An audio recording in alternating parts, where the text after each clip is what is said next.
Sure. Hey everyone, this third story comes from the Register.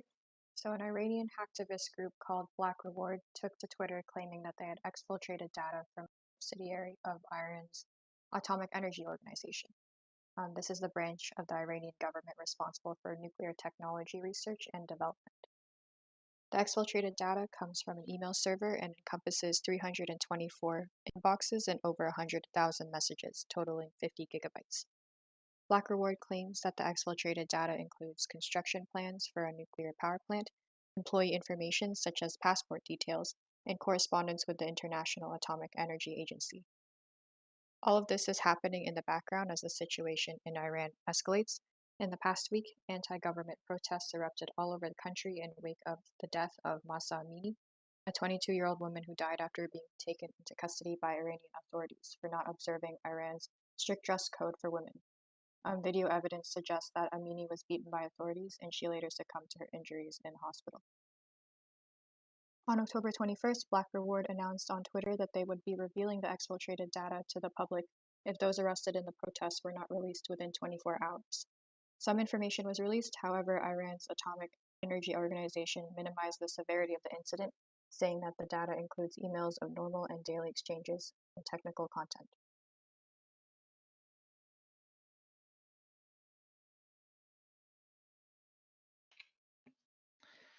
I did my article on how GitHub repositories can be affected by proof of concept or PC exploits and flaws that can be found in these GitHub repositories.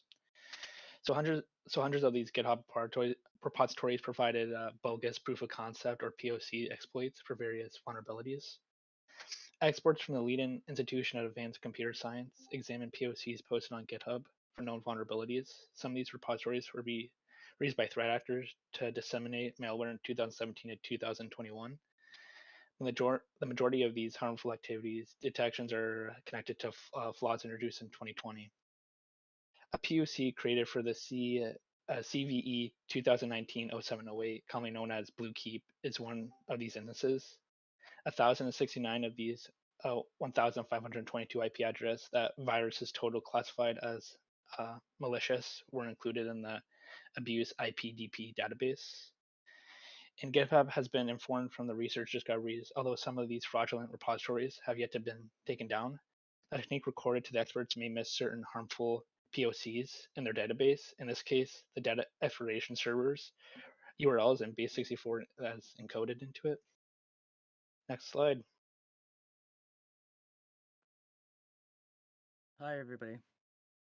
So this next story is on researchers at a Finnish company called ISSecure, who have found a security vulnerability with Microsoft's Office 365's Enterprise Edition that could basically expose message contents through the use of a broken cryptographic algorithm.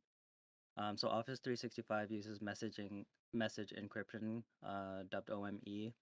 It's used to send and receive encrypted messages between users, both inside and outside organizations, without revealing anything about the communications. At least that's the goal.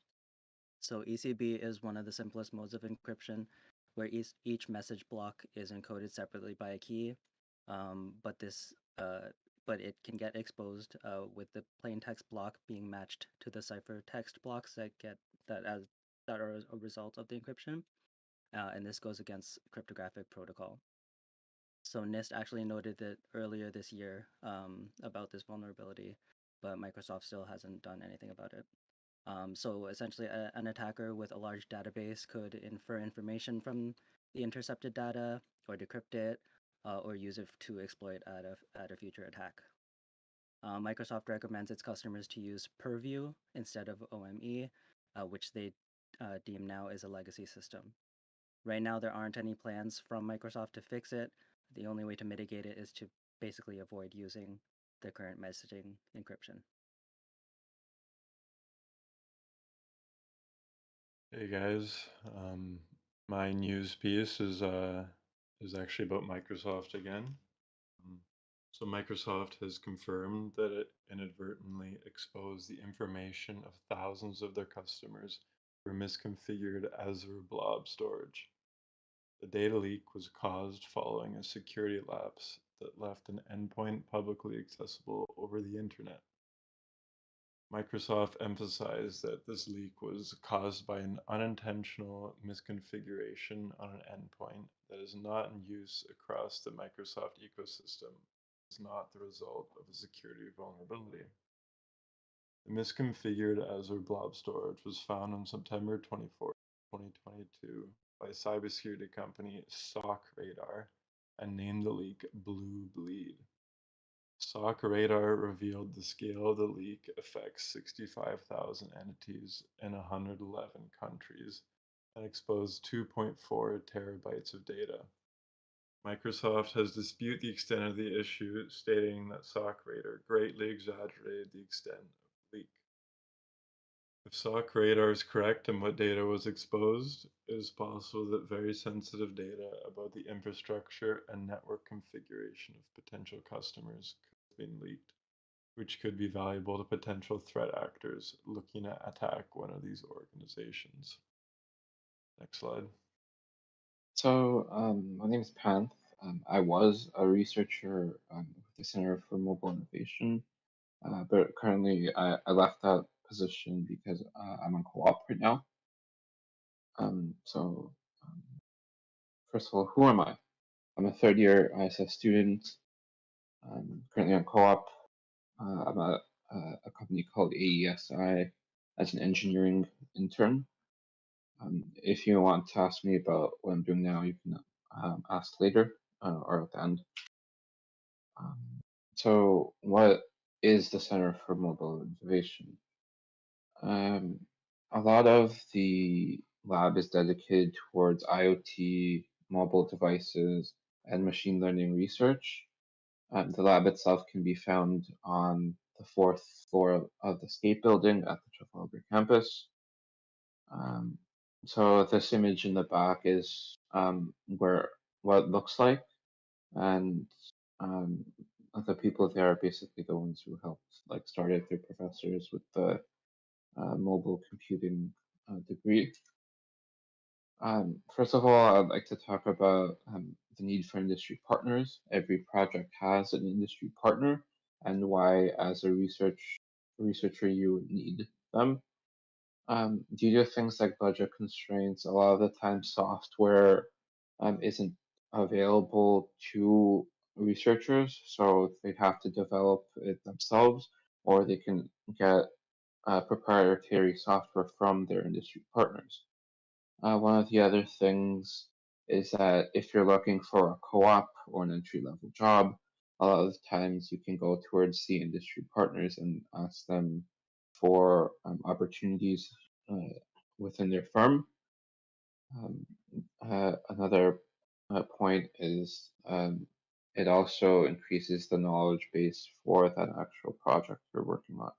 So it's a good way to start looking at new emerging technologies, and part of it is to help get the company's product and awareness towards yourself, right?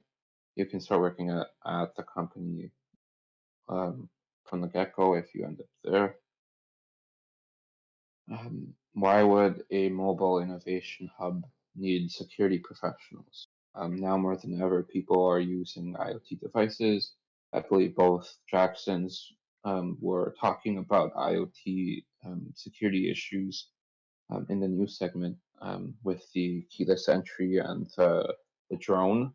So you very much need security aspects for that.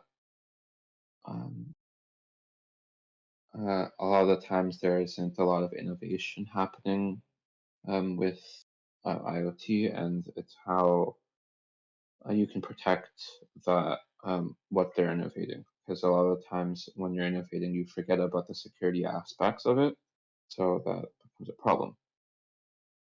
Again, when you're innovating, you're not looking at security holes or privacy concerns. So it's something to talk about. If you want some stats about IoT, the market size for last year was about $5 billion. Kaspersky reported that there was about 1.5 billion cyber attacks in the first 6 months of 2021. If you want more information about the link provided, and there are a lot of IoT devices, about 260 million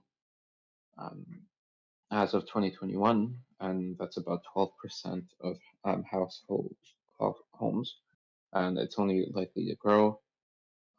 There's expected to be around $600 billion dollars in revenue this year. So, what is it actually like? So you're on a flexible schedule. The most of the time the professor understands that you're students first. That means you can work evenings, weekends, and still, go to class and what have you. You still have weekly meetings with the professor. Again, you're employed by Sheridan, so you're not expected to be there from 9 to 5 or what have you. And you have less frequent meetings with the industry partners. When I was a researcher with this lab, I had meetings with them every 2 weeks, but that was a more frequent meeting, I've been told. So why would you want to work? A lot of the projects themselves have security aspects baked into their research. A lot of the times there's stigmatisms towards this lab as it has mobile computing in it or mobile innovation in it, right? So it's thought to be only meant for mobile computing students. As well, you get exposures to the industries as you're talking on a frequent basis with the industry partners and about their specific research.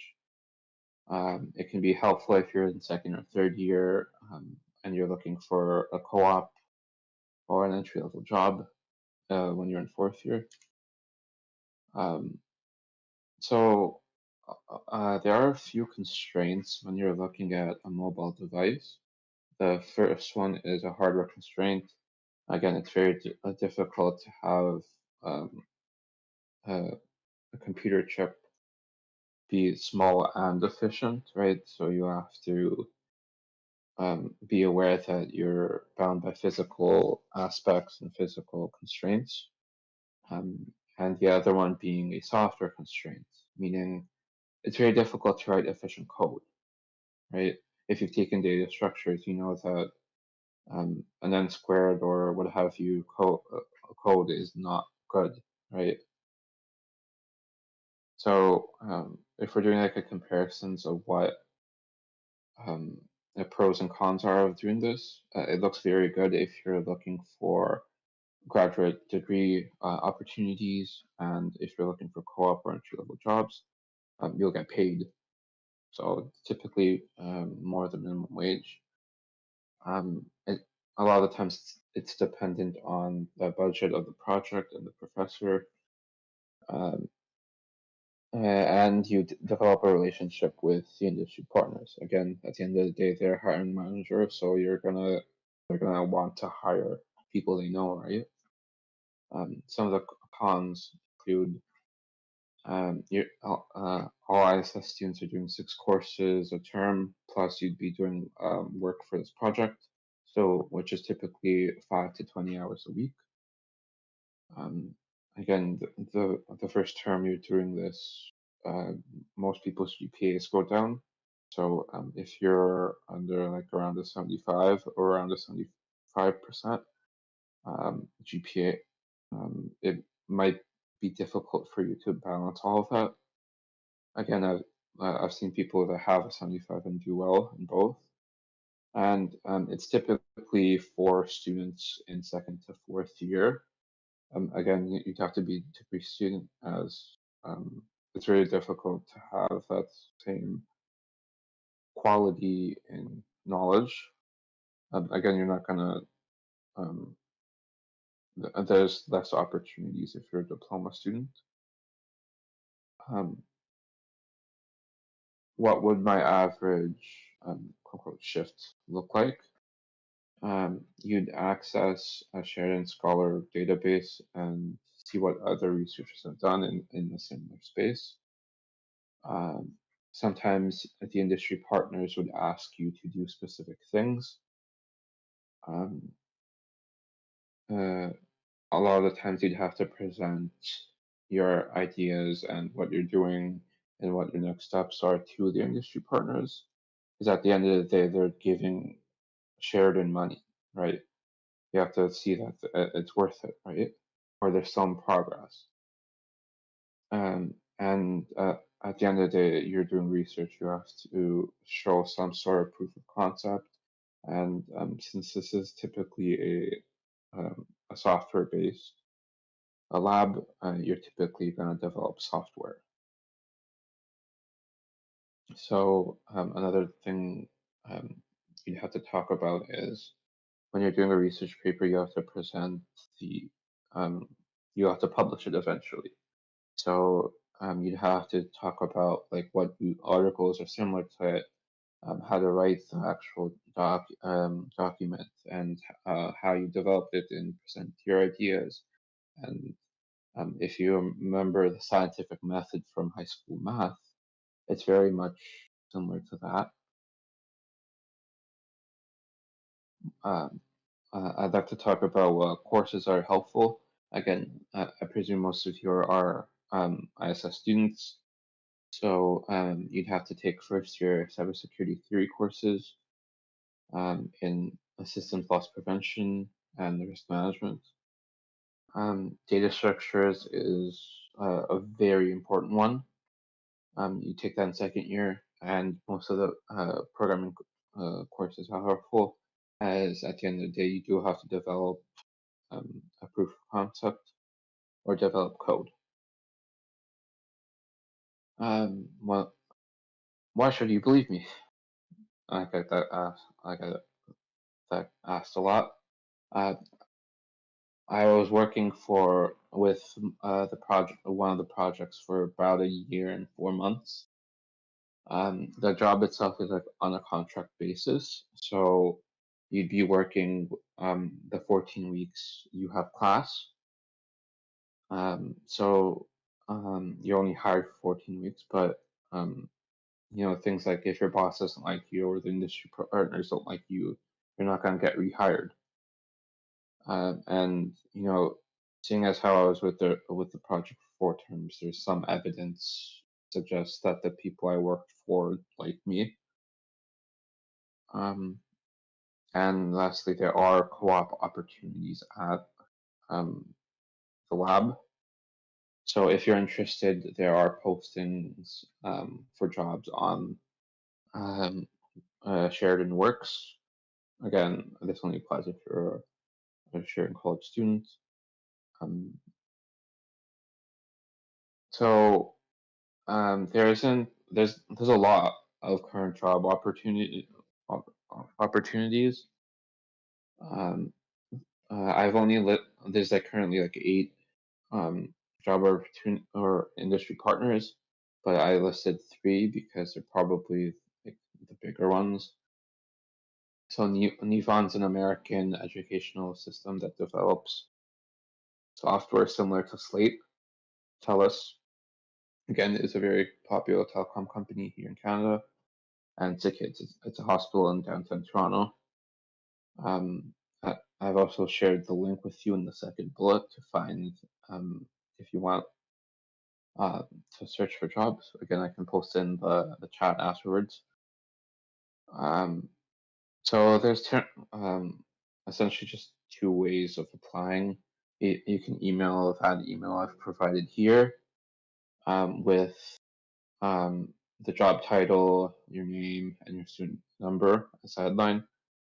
And then in the body of the email, you contain things like your name, your program, your semester, your student number, and then you should add a recent transcript, resume, and a cover letter.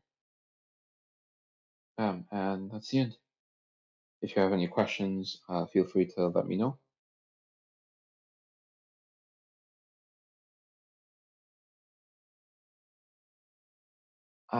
Yeah, so after you send that email, that CMI email is like a general email, and then gets forwarded to the hiring manager, which is a professor.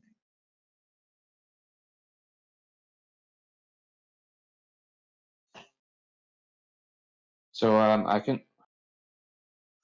walk you through where to find them with this link if we have time. Okay.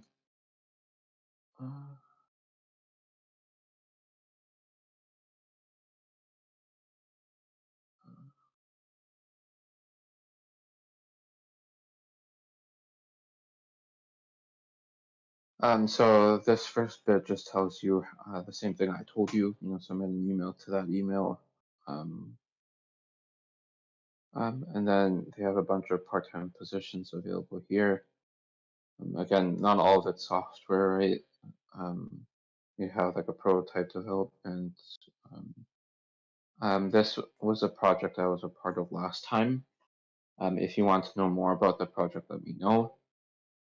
Or this one's also interesting because it talks about network security. Again, TELUS is a very big company, so yeah. And then there are full-time positions available if you're in second or third year and looking for a co-op. But yeah, you can also look at previous ones. So I'll do the instructions. I'm sure everyone knows how to play Jeopardy, but we do it a little bit different here because we're doing it online. And so basically, just like Jeopardy, we have a grid of 7 different categories with 5 questions, each with a varying difficulty. Each question has a point value measured in dollars. The higher the point value, the more difficult the question is. First question will be chosen by the host, which, oh, that's me. And after that, the person who answered the previous question correctly will choose the next prompt. So here's the thing you really got to listen to. We have a amazing buzzer bot created by our Vice President Christian. And so once you're told to go, you do the exclamation mark buzz in our stream questions chat. And after the first person buzzes, there's going to be a 5-second grace period for other people to buzz, and then the order will be selected randomly. So that's just so we can have our people with Mason's internet have a fair shot. And if the question is answered incorrectly, the next person on the list will be selected to answer the question. And if nobody gets it, I get to choose. Okay, so on to Jeopardy. Oops. So we have our 7 different categories. Networking, coding, hacker history, latest headlines, exploits, miscellaneous, and operating systems.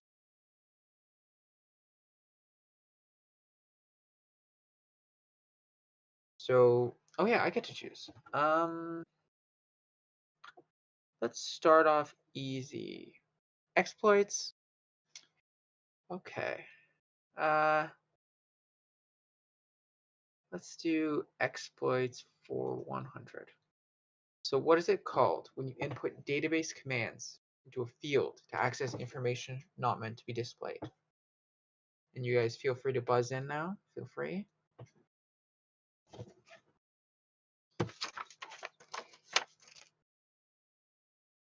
So remember, do your exclamation mark buzz command.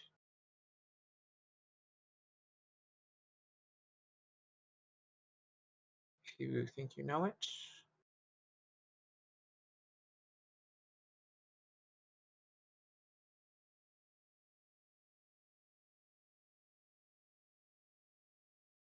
Okay. So I guess we'll just let it time out a bit and okay, Nils, what do you think the answer is to this one?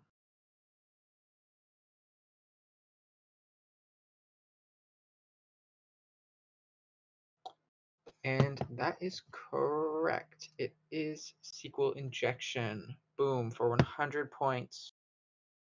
Only person on the board. Now we're going to go Wait, what? Give me 1 second. I was supposed to click the link, not the thing. Okay, pretend I didn't do that. So now, Nils, which question would you like to be asked next? Just give us the name and point value. Operating systems for 200. Nice, nice. Okay.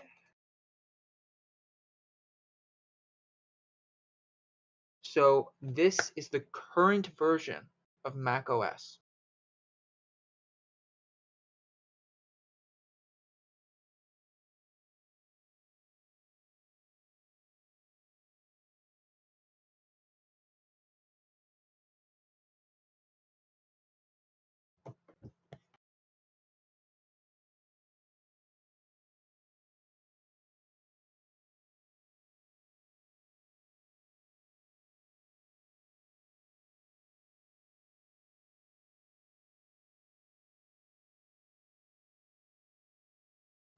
Okay, looks like we just have Mason answering.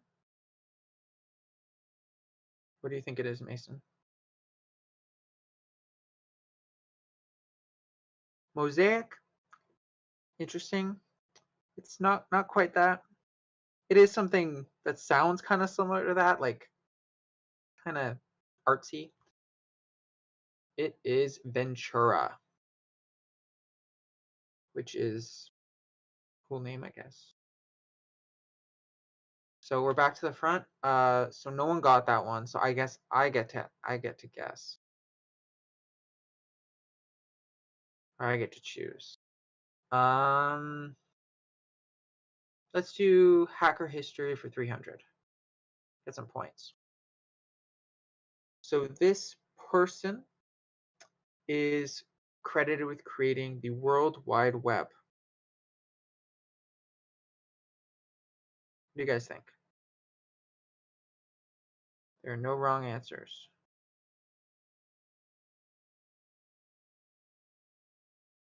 Just guess. You have to buzz to guess.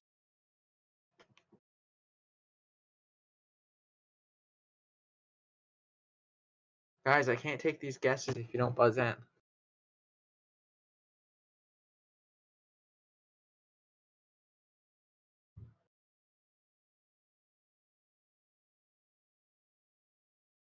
Okay, Mason, Buzz, you guys have 10 seconds to try. Do it. Okay, we got 2. Oh, you need an extra Z there.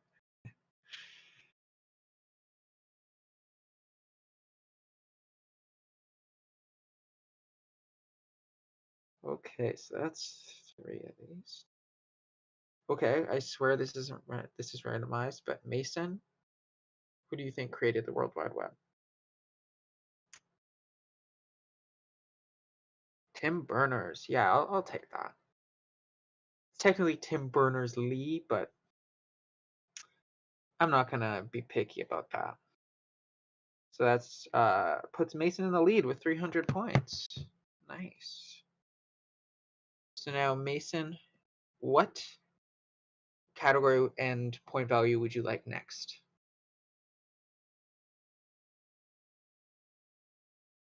Networking for 500. Wow, we're going high. So this type of encoding is named after a city in England. Buzz in.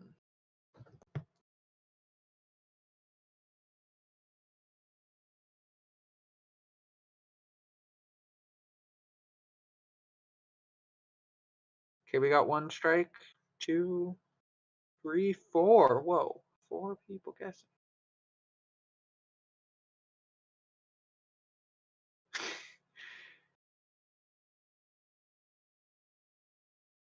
Okay, Connor, what do you think? Base 64. I've never been to Base 64 England, but I've heard it's nice. But unfortunately, that's not the answer we're looking for. So that's Sparky.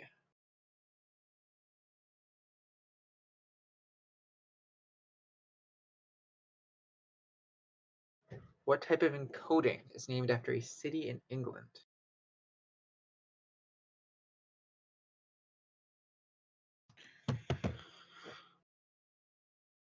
Winchester. You're very close, but unfortunately, not quite. So, Mason, what do you think? What's your guess?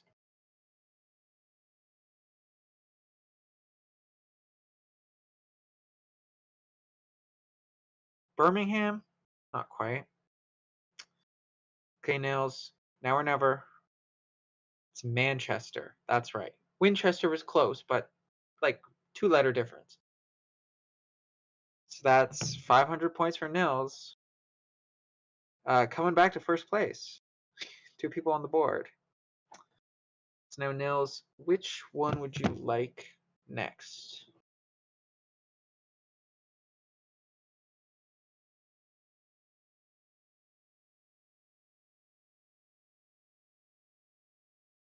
Networking. Oh, I didn't go back to the slide. So networking for 200. Okay.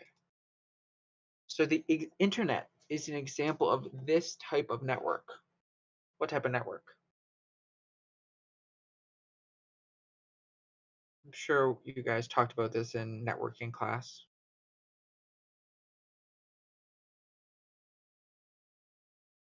Everyone's trying to buzz for this one. I guess you did talk about it in networking class. Okay, let's see. Just give it like 1 second. Okay, Connor. What type of network is the internet? International network? We're looking for more of the category name, if you know what I mean.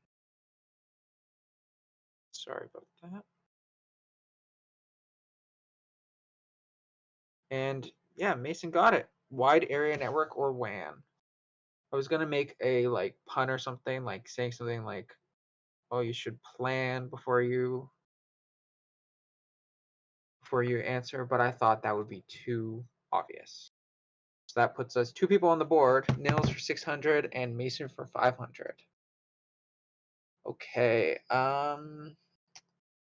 So yeah, Mason. So what would you like next? We've done operating systems 200.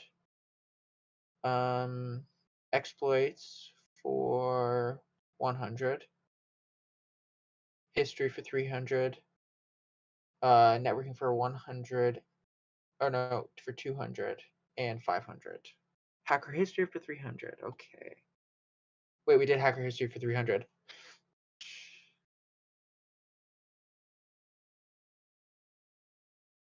Yeah.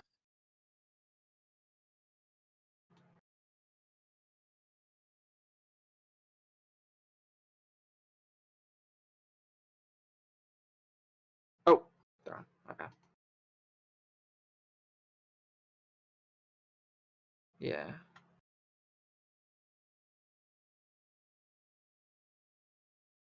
Exploits 100. We did.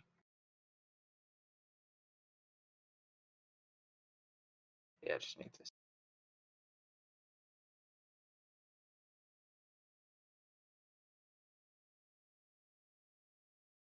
Okay, so we haven't done 300. I just.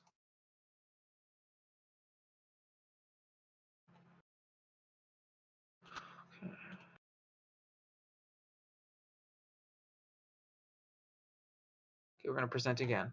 Coding 300 is up for grabs. Just. Okay, it's loading. Yeah, so you could do coding for 300. Hacker history for 400. Okay. So, mastermind of credit card theft, selling 170 million credit card numbers from 2005 to 2007, and a part of the hacker group Shadow Crew. Who is it? That's a lot of credit card numbers.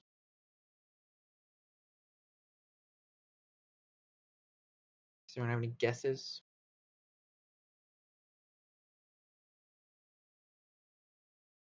Okay, we got one buzz. Anyone else want to try it out?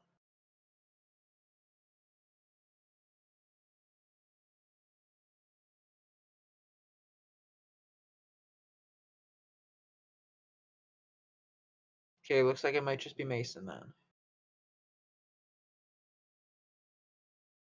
So, oh, look at that. So, oh, it's who did it. Okay, you don't know. So that is Albert Gonzalez. I guess I was about 4 when this was happening. 4, 5, 6. Yeah, interesting. So, okay, I guess no one got it. So, down to me.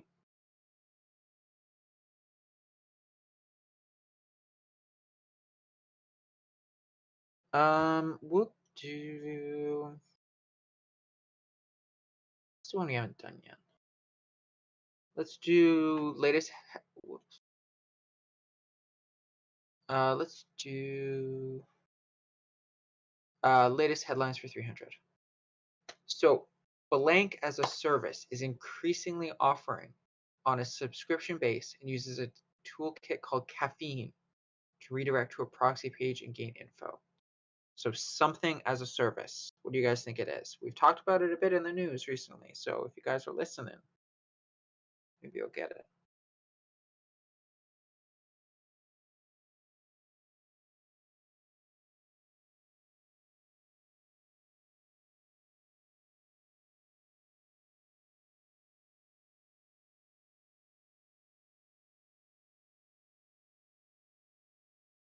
Okay, resident legit business owner. What do you think it is?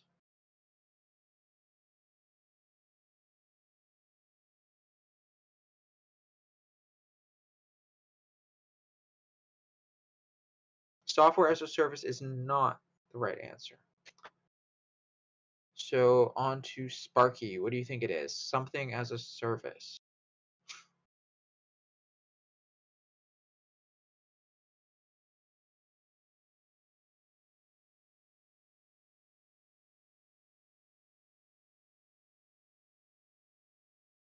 IAS. IAS. I don't know what that stands for. But unfortunately, that is not correct either. Unless I'm very misremembering that acronym. Okay, yeah. I'm not. Fortunately, not correct. Gabe, last try. What do you think it is? And ding, ding, ding, ding. It's phishing. Phishing as a service. One of the most common attack vectors.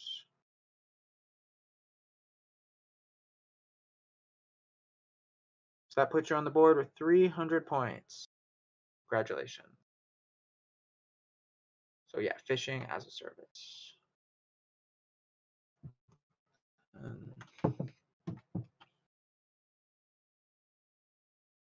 So now, Gabe, which one would you like to have asked next? There's a question and a point value while my screen loads.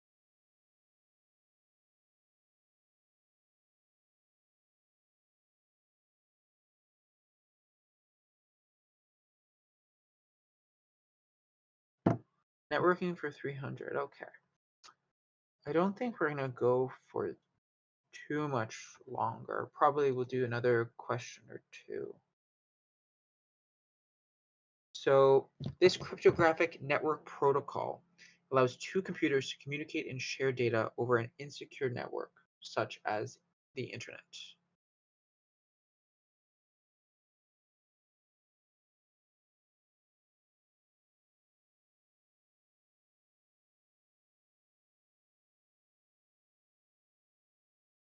Okay, anyone else? Remember, there's no such thing as a bad guess.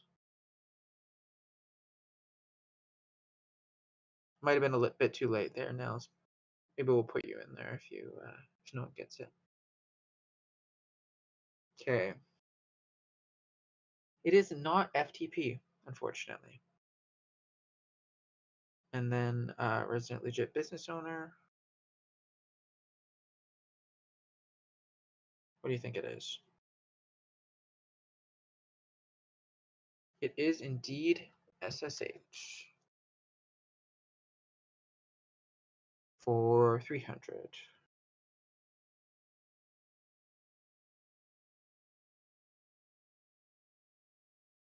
And which question would you like to have asked next? Are we trying to play bingo? Or not bingo, or yeah, bingo. We almost got the full 300 row. Operating systems for 500, okay. This operating system is commonly abbreviated to HML. This one's a fun one.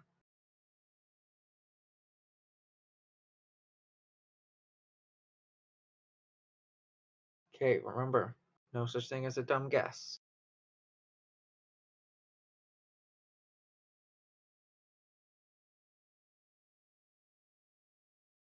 Okay, might have been a little bit too late. There's like 10 seconds there.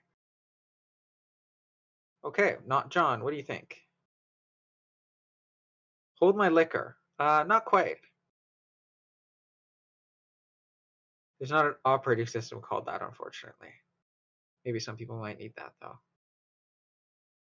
Okay, so since there's no one else on the board, we'll just show the answer. So that would be Hannah Montana Linux. Believe me, I did not know this was a thing. I did not know this was a thing.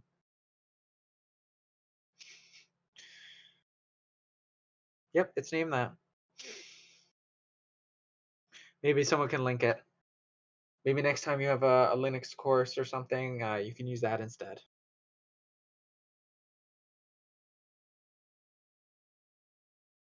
Okay, so I think this might be our last one for tonight, just because it's past 8 now.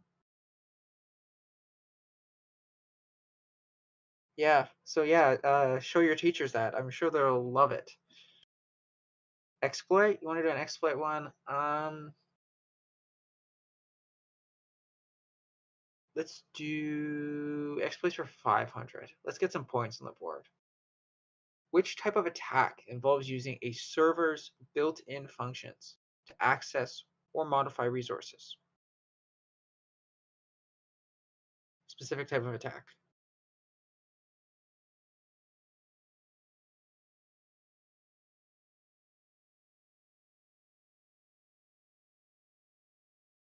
Okay, we got a few people wanting to ask. I guess people know stuff about exploits. Okay, Connor, I swear this is randomized, but it keeps being like Connor or Mason at the front. SSRF, that is correct. What? Oh, no, whoops. Yeah, server-side request forgery. I moved slides instead of, yeah. Okay, so that's our last question for the night. I'm gonna, just give me 1 second. I just have to get my little note that I have the points on. If I missed anything, let me know. Don't think I did, but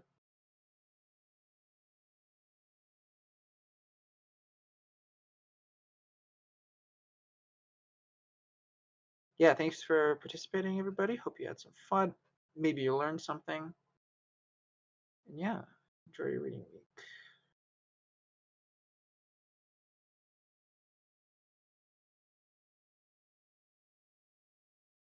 Yeah, I'm just posting it now. Give me a second.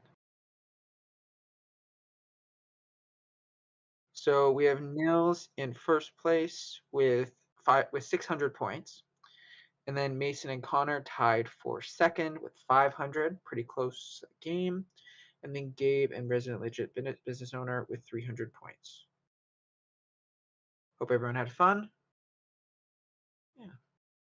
Yeah. Yeah, not John got some liquor. Which, depending on who you're asking, that might make you win. Okay. Okay, yeah. Yeah, good luck with exams, everybody. Thanks for coming out.